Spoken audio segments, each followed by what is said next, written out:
We have town A and town B. Both towns don't have any water, but there's a river close by. So John from town A decides that he's going to be the one to bring water into his town. So he grabs a few buckets and starts bringing all the water he can and begins selling it to the people in town, which are desperate for water, so they're willing to pay a good price. John starts spending all of his waking hours bringing water into town and selling it, so he starts making money. In town B, Steve is determined that he's going to be the one to bring water to his town. So he spends the next 6 months creating a funnel that can bring the water from the river directly to his house. He doesn't get paid for this, but after he's done, he starts selling the water to the people in town for a good price. But there's a twist in the story. John from town A gets sick, so he can no longer bring water into the town. And since his income is dependent on his labor, he loses his income. Steve, on the other hand, he also gets sick. But since he already built the funnel to bring the water from the river to his house, he just hires someone to sell the water for him. And he still makes money whether he's physically there or not. See, the difference between John and Steve is that John works to get paid. His income depends on his labor, while Steve decides to work for a period of time, in this example 6 months, without getting paid. He creates a system that will generate income. The main idea is that the rich don't work for money. That is one of the reasons why the rich get richer. Let's look at the same example. Once Steve is done with his first funnel, he can go to town A and build another one and even run John out of business.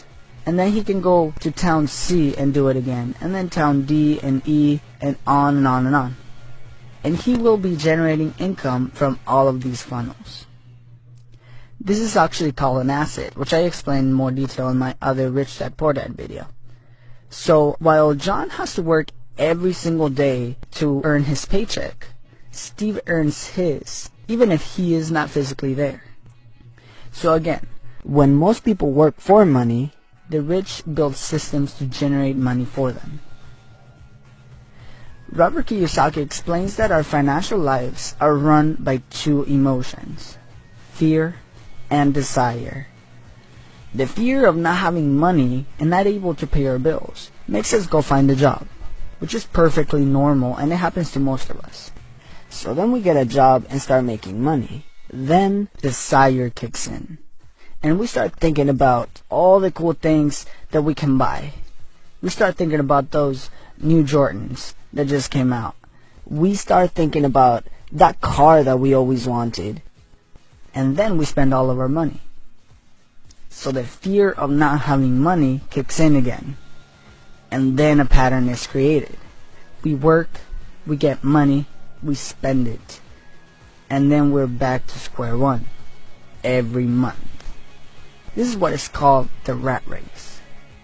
Dominating these emotions can help us achieve more lasting wealth. For example, dominating fear can help us work without having to get paid to be able to create an asset. And dominating desire can help us avoid spending money on things that we don't need.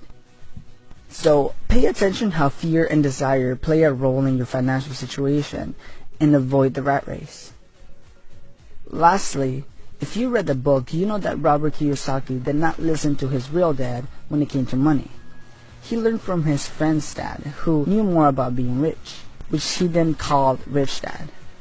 I cannot emphasize enough the power of mentors. So go out there and find yourself a mentor that know what he or she is doing. Okay, let's review the ideas again. First, the rich don't work for money.